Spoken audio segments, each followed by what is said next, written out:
Hello!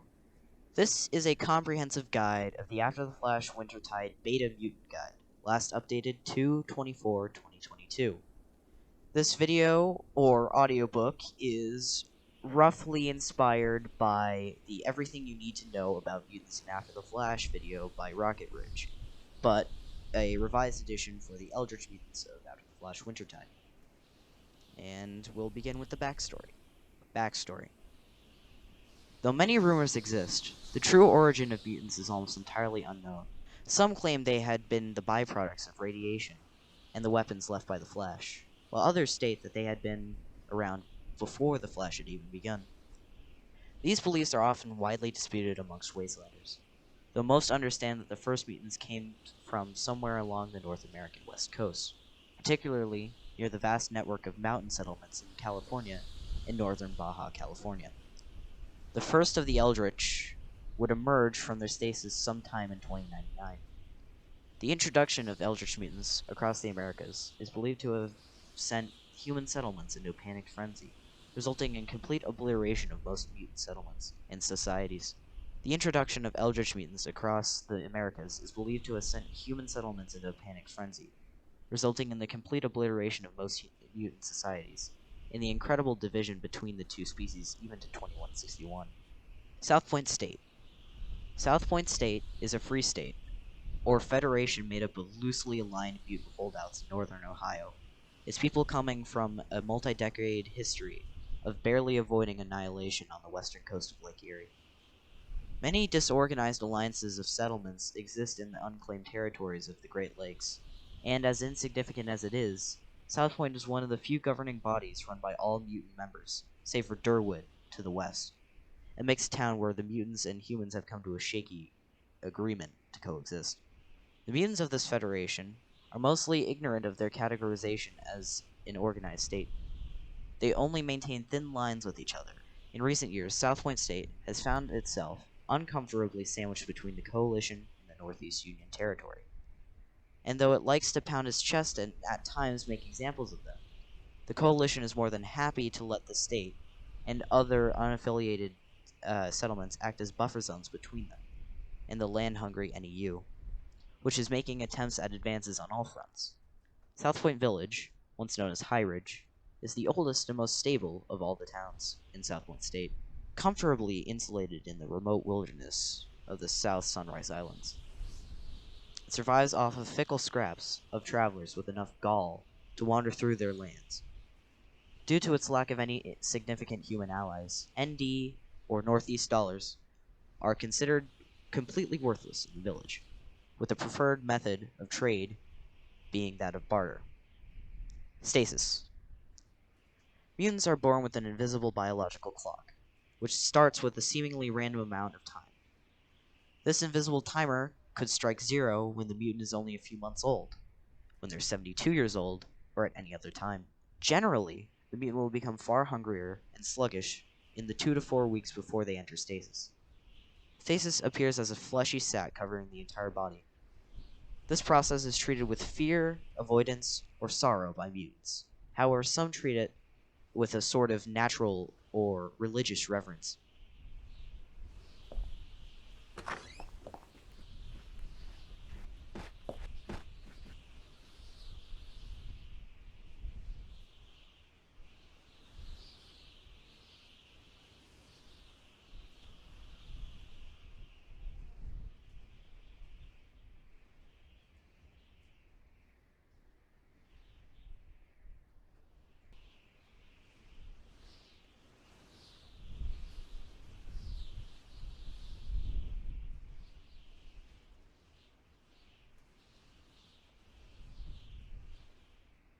While in stasis, the mutant will undergo a butterfly-like metamorphosis into its next form.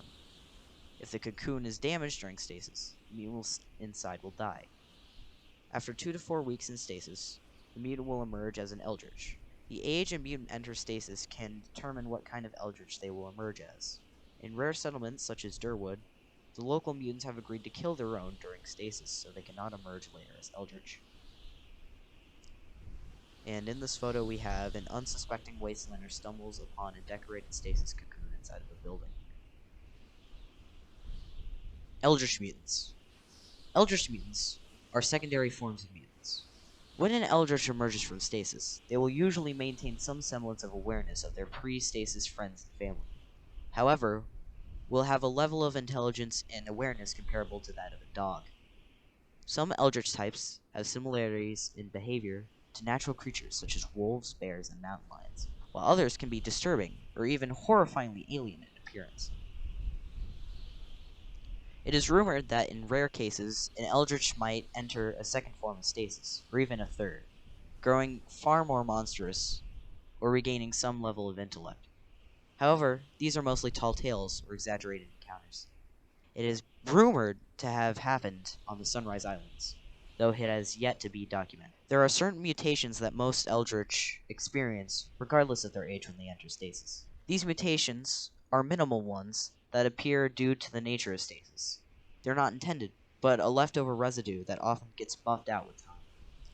Things such as bulbs of pus, patches of dead skin, and pieces of residual bone and muscle that twist out into thin spikes aren't uncommon to see, nor are bioluminescent or reflective eyes. It is common for the eye color of an Eldritch to shift while in stasis, taking on a more vibrant hue of red, yellow, green, or blue. The rhyme was not intended, but that's just what happened. Eldritch mutants are largely incapable of employing technology due to their animalistic state, including being unable to wield firearms of any kind. Mutants who had prosthetics before entering stasis emerge with their augmentations enveloped in flesh, their bodies mending with the artificial parts, and typically losing their function. Behavior. After undergoing stasis, Eldritch mutants come out as husks of who they once were, largely unable to recognize their old friends and foes save for who they were close to pre-stasis, who they, in rare cases, bring food to, deeming them as kin. Pre-stasis mutants are not seen as kin. Being beasts of prey, these mutants exhibit behaviors that ensure their survival above all else, whether this be protecting their homes or engaging with their fellow Eldritch counterparts. It is not uncommon to see two Eldritch mutants at odds, or even cooperating over resources depending on what's available to them at the time. The table below explains the way Eldritch behave with other Eldritch. For example, mutually beneficial behavior could be a 1 to 2 year old Eldritch being used as a trap by other Eldritch to lure in unsuspecting victims, and then stealing and dividing the victim's food amongst them both. Types of interaction include mutualism, commensalism, comment. What the heck? How do I say that? Am I just stupid? Commensalism. It's commensalism. Okay. Commensalism, competition, and predation. Predation, yeah. Mutualism, commensalism, competition, and predation. Both benefit from interaction. Is mutualism, which is common with the 1 to 2 years and the 3 to 11 years. Commensalism, one benefits, the other is unaffected, is typically associated with all, especially 3 to 11 years. Competition, each affected negatively, is common mostly in 12 to 60 years. Predation, one benefits, the other is disadvantaged, is common in all. The behavioral range column is not a hard limit. All Eldritch are capable of these behaviors simultaneously, or situationally. Stasis ages 1 to 2 years of age. It is particularly saddening when this occurs, but sometimes infants may enter stasis. In most cases, the infant will not survive the process. If they miraculously survive and make it through it all, they emerge as a baby-like creature with aquatic features and a disturbingly small head. Intermittently, the caretakers check in on the cocoon, though it is well known that when an infant has left stasis, a piercing, gurgled, and warped scream, resembling that of an infant's wails, is the first sound these Eldritch make when clawing out of their cocoon. Appearance. Upon leaving stasis, the infant's body will have mutated to adorn aquatic features such as fins, fish-like eyes, and gill-like slits upon its neck. The most striking of mutations is the crushed appearance of their heads. as though one had grabbed onto the skull and squeezed. Despite the disturbing scarring and decreasing head sizes, these mutants still often survive by taking to the seas and lakes later in life, due to a developed inclination towards water, and a quickly gained adeptness to swimming and holding their breath for extended durations beneath the waves. However, they still need to breathe air, and come up every so often like a dolphin to do so, an act often considered by humans to be bad luck to observe. Many of these fish-like mutants have a curious yet skittish nature, electing to avoid direct interaction with humans and mutants alike whenever possible. Due to this, they're not outright aggressive and will only attack as a last resort to escape from any sort of threats. Further in life, they retain their characteristic piercing scream, which they make when frightened or unable to run away from potential threats, making them an easy target for other mutants who use them as lures for their prey. They are often seen as nuisances and pests by other people of the Isles, but more experienced with mutant encounters know the possible danger that encountering these aquatic demons holds. These Eldritch rarely live beyond the age of 5. Restrictions: may have pale blue, brown, silver. Restrictions: may have pale blue, brown, silver, or gray skin tones. May not be shorter than 21.5 inches, or 1 foot 7 inches, or taller than 31 inches, or 2 foot 5. May not weigh less than 9 pounds, or more than 24 pounds. May not be intelligent, but can have limited animalistic instincts. May exhibit mutually beneficial behavior with other Eldritch depending on circumstance. 3 to 11 years of age. Eldritch of this kind are some of the most uncommon types of post-stasis mutants, second to only their even younger variants. The bodily development of these Eldritch is stunted as a consequence of entering stasis at such a young age. The result is a short stature and a fragile body. What they lose in mass they make up for in agility. Eldritch mutants in this age are infamous among survivors, who have to bear the burden of killing a mutated child if push ever came to shove. These Eldritch retain the appearance of a malnourished child.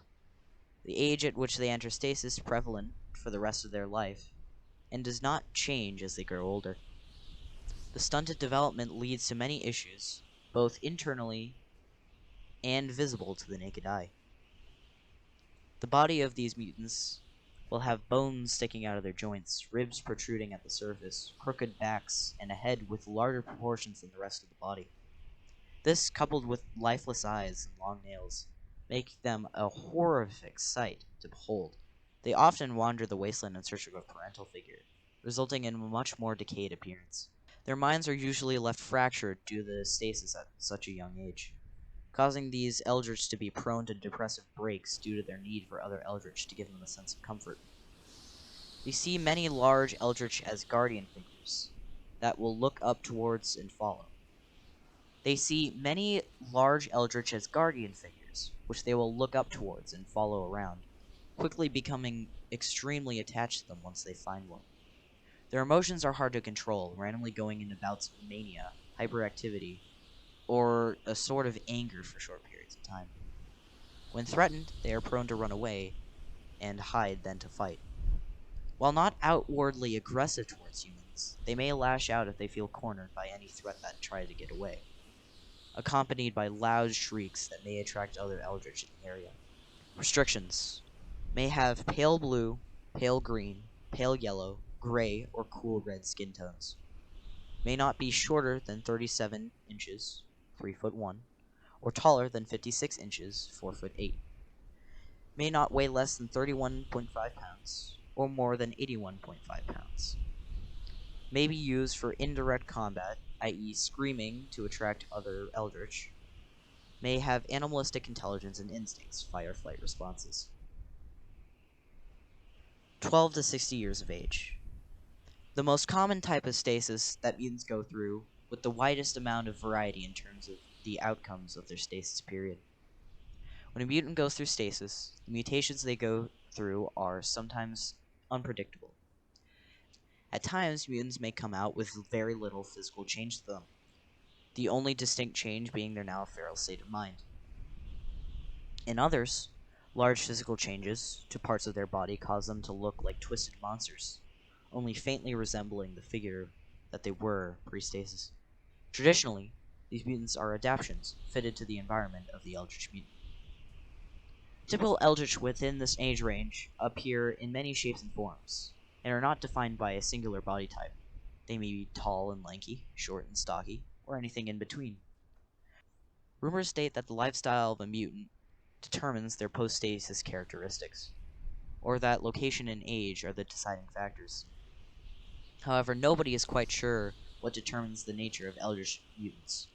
Sometimes, the Eldritch begins to deteriorate, revealing bones under the skin. For others, they might develop deadweight limbs that serve no purpose, or even trigger the growth of appendages that the human race evolved out of, such as a longer tailbone. In more extreme cases, the Eldritch might develop a second, smaller head. Restrictions: may have pale green, pale yellow, gray, or cool red skin tones. May not be shorter than 4'3" or taller than 6'4". May not weigh less than 80 pounds or more than 250 pounds. May be used for all types of combat, i.e. direct engagements, or acting as bait for other Eldritch. May be feral, unintelligent, and have animalistic instincts. Fight or flight can apply here. May have a dense bone, chitinous coating on one limb, capable of stopping up to 1 or 2 9mm rounds. May have 2 additional functioning limbs, or a few pseudo-limbs, e.g. deadweight, arms or heads. 60 plus years of age. Not many mutants live to see their elderly years, but many who do live in fear of their coming stasis. Those who undergo stasis beyond the age of 60 will emerge from their cocoon lost and confused, their eyesight either extremely impaired or gone altogether. They soon discover their advanced hearing, and with it, the ability to use echolocation by emitting sound waves humans cannot hear. For those who don't figure out their echolocation capabilities, often die quickly in the harsh environment of the wasteland, wandering aimlessly until their demise. The Eldritch mutants also begin to avoid bright light as their skin becomes photosensitive, and the bright light especially harms their eyes. These mutants appear extremely brittle and decayed. Years of exposure to the elements, perhaps even before they entered stasis, coupled with their old age, makes for a mean-looking Eldritch mutant. Some might have gone through long bouts of inactivity, making them look overgrown with all sorts of flora sprouting from their bodies, coupled with their hunched backs, exposed bone, fingertips, and skin conditions resembling that of flayed skin. This type of Eldritch is petrifying to look at, and even experienced survivors have trouble keeping their composure when face to face with this elderly yet panicked-inducing mutant. Restrictions: may have pale green, pale yellow, gray, or cool red skin tones. May not be shorter than 4'1" or taller than 6'1". May not weigh less than 80 pounds or more than 200 pounds. May only be used for direct combat, incapable of choosing who to fight. May only be feral and have limited animalistic intelligence, no fight or flight. May have dense bone, chitinous coating on up to 2 limbs, capable of stopping 1 to 2 9mm rounds. May only have pseudo additional limbs, meaning non-functional. May not have any extra functioning limbs. There is nothing about second stasis yet, but is coming soon. Rumors. Mid-Pine. Mid-Pine is believed to have been the first mutant settlement to have been razed by human hands following the Eldritch Panic of 2099. The large town was the target of many paranoid and hateful human settlements surrounding it due to growing concerns about Eldritch attacks. Many apparently saw Mid-Pine as the first true origin of the Eldritch, and put many blames on the mutant society. It was not long until the surrounding settlements formed an alliance to put down their mutant neighbors once and for all. The night of the siege was bloody and brutal, as it was made sure that not a trace of the Mid-Pine or its inhabitants remained. While stories of Mid-Pine had made their way out of the ruined settlement, the details of what happened are always different. Some believe the settlement was attacked out of hatred for the mutants.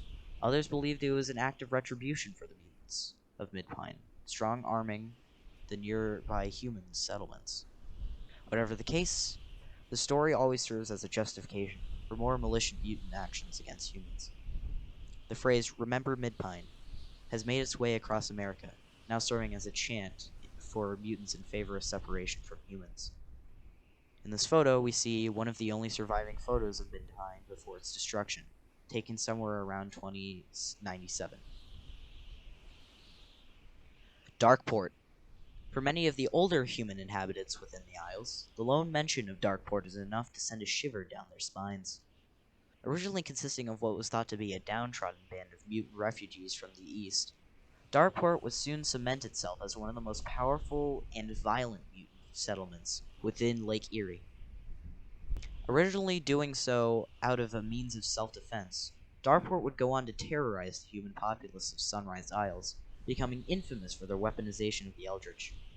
It wasn't until the Coalition arrival in the 2140s when these attacks would finally die down and eventually cease with the settlement's destruction in 2146.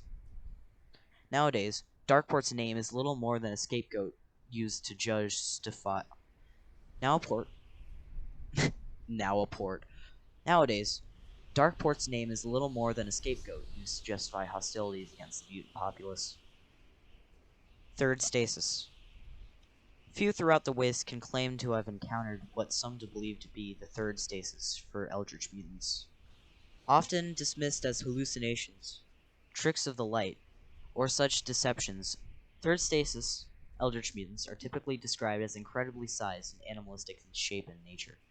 While their existence is widely disregarded by the average commoner, many tell tall tales of horrific creatures as a way to teach people to be wary of their surroundings. Beware the marrow.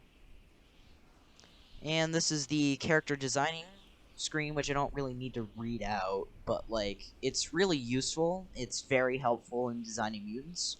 I will put the link below so you can go to it at the bottom of the page and make an Eldritch for yourself now that you know how they work.